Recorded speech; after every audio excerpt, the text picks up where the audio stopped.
Hey everyone, welcome to my channel. तो ये है यूरेका प्लस ग्रेड 5 की साइंस की बुक, जिसमें आज हम करेंगे चैप्टर नंबर 7, एडेप्टेशंस इन एनिमल्स। किस तरीके से एनिमल्स अपने आप को अडेप्ट करते हैं अकॉर्डिंग टू द एनवायरनमेंट। तो स्टार्ट करते हैं। So basically, observe the pictures carefully. Can you see an animal? Do you think the body colour of the animal helps to live in its surroundings? तो यहाँ पर अगर हम इस picture में देखें तो हमें एक एनिमल दिख रहा है जो कि बिल्कुल प्लांट के कलर का है, right.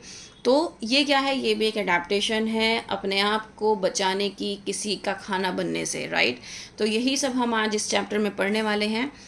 The place where an animal lives is its habitat.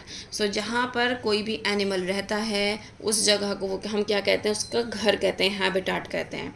Habitat is the natural home of animals. Habitat क्या होता है? नेचुरल होम होते हैं एनिमल्स के। नेचुरल होम हम किस वजह से कह रहे हैं? क्योंकि वो जंगल में रहते हैं, राइट। तो वो नेचुरल होम है। It is a place in nature which provides animals with food, water and shelter.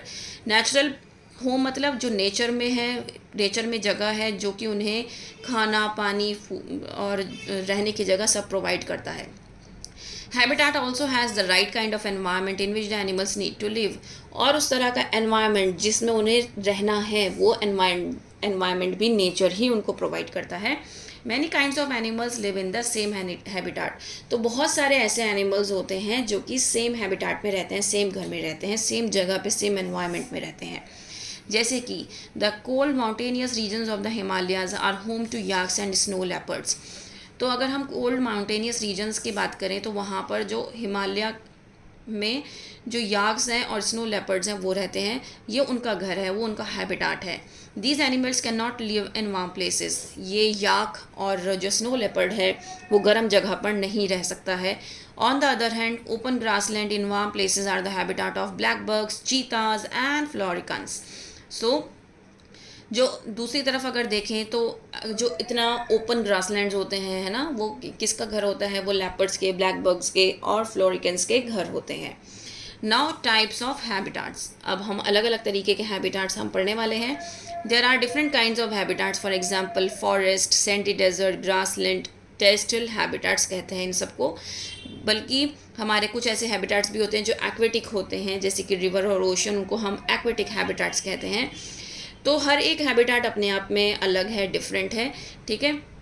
हर एक हैबिटाट में डिफरेंट टाइप्स के एनिमल्स रहते हैं। जैसे कि माउंटेन पे हमने याक और स्नो लेपर्ड का पढ़ा, इसी तरीके से हमने ग्रासलैंड में भी पढ़ा कि उसमें किस तरीके के ब्लैक बग और चीता रहते हैं।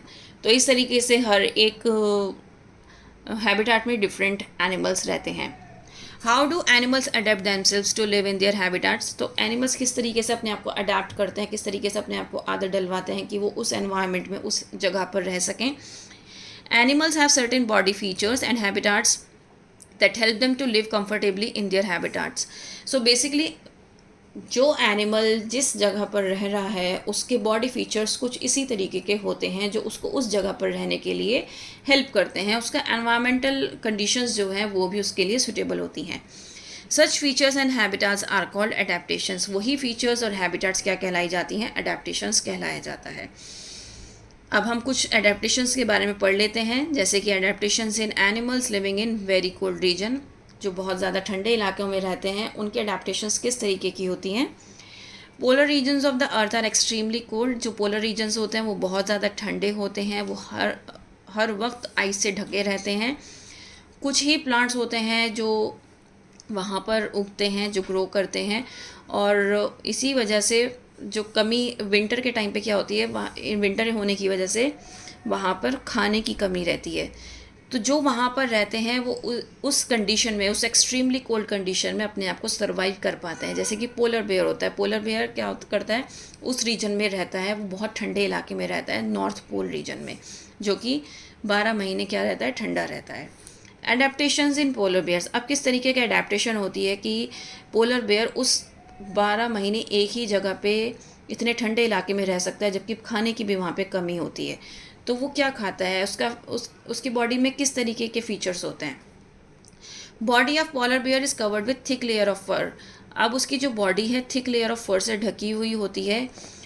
उसके जो सोल्स होते हैं ना, फीट के, उसके पैरों के जो सोल्स होते हैं, उसमें भी बहुत सारे फर होते हैं, जिसकी वजह से वो उसको हेल्प करते हैं, वो फर उसको हेल्प करते हैं कि वो ठंडे बर्फ़ पर चल सके, और जितनी भी स्लिपरी आइस है उस पर भी वो आराम से चल पाता है।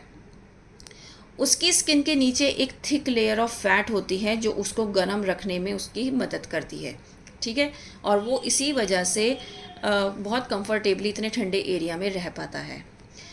जब भी एनिमल उठता है या मूव करता है तो उसकी जो बॉडी है वो बहुत ज़्यादा एनर्जी यूज़ करती है।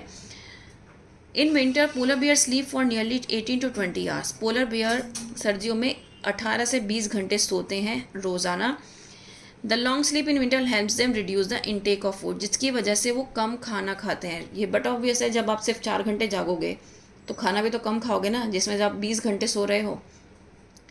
तो जब खाना बहुत कम होता है, ज़्यादा ठंड होती है, तो वो 20 घंटे सोते हैं, जिसकी वजह से वो खाना कम खाते हैं और इसी वजह से वो अपनी एनर्जी को सेव करते हैं और उन ठंडे मौसम में भी, ठंडे टाइम में भी वो अपने आप को सर्वाइव रख पाते हैं।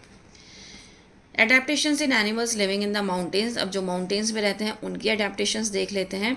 High regions of mountains have less air. जितने भी हाई रीजन हो जाते हैं, जितना हम ऊपर की तरफ जाएंगे पहाड़ी इलाके में, उतनी ज़्यादा एयर की कंडीशन, मतलब एयर जो है, ऑक्सीजन जो है वो कम होती चली जाएगी, ठीक है। तो कोल्ड वेदर में क्या होता है, वहाँ पे जो एयर होती है, ऑक्सीजन जो होती है वो और ज़्यादा कम हो जाती है। Yaks, snow leopards, llamas and mountain goats live in the mountains. तो ये सारे एनिमल्स जो हैं ये कहाँ रहते हैं, ये माउंटेन्स में रहते हैं। इनकी बॉडी पे थिक लेयर होती है हेयर की, जो कि इनको ठंड से बचा के रखती है, और इनकी बॉडी में आरबीसीज जो हैं वो नॉर्मल एनिमल्स से ज़्यादा होते हैं। ब्लड जो आरबीसी सेल्स होते हैं ना, रेड ब्लड सेल्स, वो इनकी बॉडी में ज़्यादा होता है। This helps them to obtain enough oxygen from the air, जिसकी वजह से उनको इनफ ऑक्सीजन मिल जाता है एयर से। इस तरीके से वो अपने आप को अडेप्ट कर पाते हैं उस पर्टिकुलर एनवायरनमेंट में। Adaptations in desert animal. Desert में आपने देखा होगा कि कैमल के जो फीट होते हैं वो इस तरीके से वेब्ड फीट होते हैं, जॉइंट होते हैं, है ना, जो कि उसको रेत में धंसने से बचाते हैं।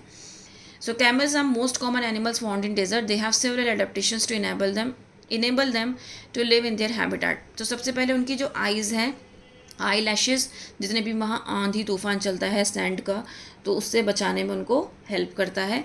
देन उनकी जो यहाँ पे नॉस्ट्रिल्स हैं वो क्लोज हो जाती हैं, ओपन हो जाती हैं, वो हेल्प करती हैं। अगर ज़्यादा तेज़ हवा चल रही होती है तो वो क्लोज हो जाती है ताकि नाक में कोई भी धूल मिट्टी ना जा सके, और जब हवा नहीं चल रही होती है तो वो खुल जाती हैं, तो वो नॉस्ट्रिल्स उनके हेल्प करते हैं। देन इनका जो फूड स्टोरेज है, ये हम्प है, यहाँ पर खाना स्टोर होता है, ठीक है। जो फैट, वैसे तो बेसिकली यहाँ पे फैट इकट्ठा हुआ होता है, जो फैट है ना वो इसको एनर्जी प्रोवाइड करता है जब इसको बहुत लंबे टाइम के लिए, लंबे समय तक चलना होता है, और ये जो है ये इसका स्टोरेज ऑफ फूड है, ठीक है। इसकी थिक स्किन होती है जो इसको इंटेंस हीट से बचा कर रखती है। इसके जो लेग्स होते हैं वो बहुत लंबे होते हैं, जो इसको हॉट सैंड से इसकी बॉडी को दूर रखते हैं, और जो इसके वेब्ड फीट होते हैं वो इसको मदद करते हैं कि ये सैंड पर आराम से चल सके, इसकी सैंड में जो पैर हैं वो धंसे ना, अंदर तक ना जाएं। Besides body features, certain habits help camels live in desert. अब इस फीचर्स के अलावा भी इसके कुछ हैबिट्स हैं जिसकी वजह से ये वहाँ पर जी पाता है। तो आपको पता होना चाहिए कि डेजर्ट एरिया में पानी की बहुत ज़्यादा कमी होती है, तो कैमल्स में एक ऐसी क्वालिटी भी होती है कि वो कम पानी में भी क्या करते हैं, अपना वक्त गुजार लेते हैं।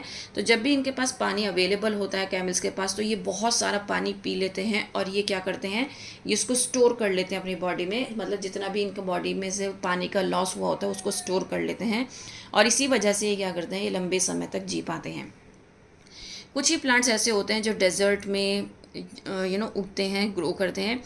जब भी कैमल्स को फूड मिलता है तो कैमल क्या करते हैं, भरपेट खाना खाते हैं और उसको अपने हम्प में स्टोर करके रखते हैं, ठीक है। और वो जो इनका खाना जो मैं बोल रही हूँ कि ये स्टोर करके रखते हैं, ये फैट की फॉर्म में स्टोर करके रखते हैं अपने हम्प में, ठीक है। और ये जो फैट होता है ये इनको एनर्जी प्रोवाइड करता है जब जब इनको खाना नहीं मिलता, ठीक है। तो इसी वजह से कैमल्स जो हैं बहुत लंबे समय तक बगैर खाने के, बगैर पानी के आराम से रह सकते हैं।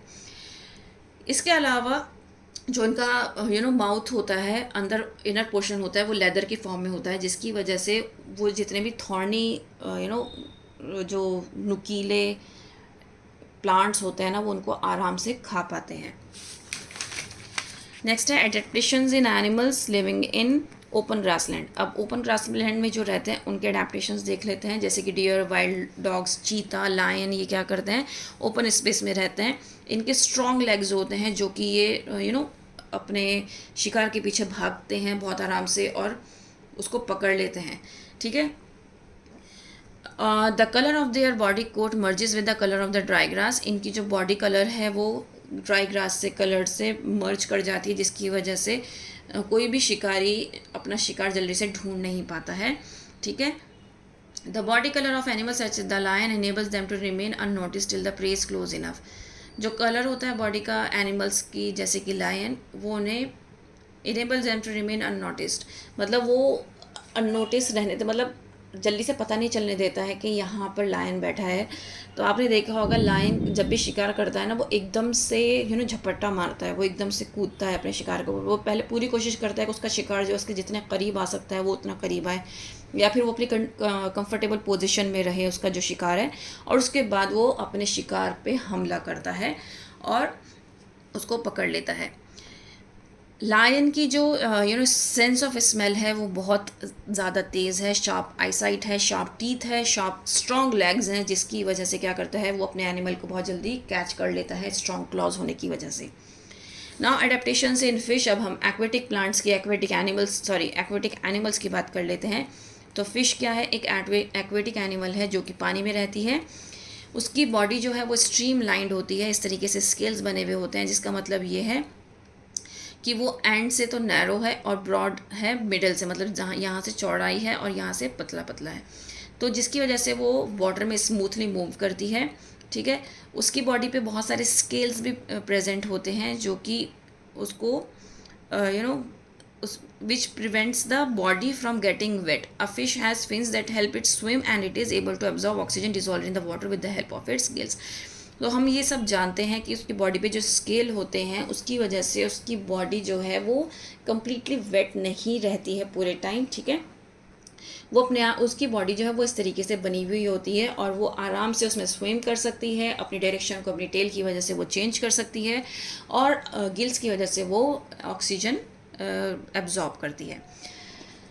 नेक्स्ट वी हैव कीवर्ड्स, यहाँ पे एडेप्टेशंस, गिल्स, ग्रासलैंड, हैबिटाट और नॉक्टर्नल एनिमल्स के यहाँ पर डेफिनेशंस दी हुई हैं। नॉक्टर्नल एनिमल्स वो होते हैं जो कि रात में एक्टिव होते हैं, जैसे कि आउल, ठीक है। तो हम यहाँ पे इसका माइंड मैप देख लेते हैं, habits and adaptation, habitats and adaptation. तो हमने एक्वेटिक एनिमल्स की बात करी जो कि गिल से ब्रीथ करते हैं, फिन्स होते हैं उनके मूवमेंट के लिए, स्केल्स होते हैं उनकी बॉडी के ऊपर, स्ट्रीमलाइन बॉडी होती है। हमने टेरेस्ट्रियल हैबिटाट की बात करी, माउंटेन रीजन की, डेजर्ट रीजन की, हमने ग्रासलैंड की बात करी और पोलर रीजन की भी बात करी, ठीक है। तो उनमें क्या क्या फीचर्स होते हैं वो हमने सब बात करी, वो यहाँ पर सब लिखे हुए हैं। उम्मीद करती हूँ कि ये आपको अच्छे से समझ में आया होगा। Please like, share and subscribe. That's all. Thank you.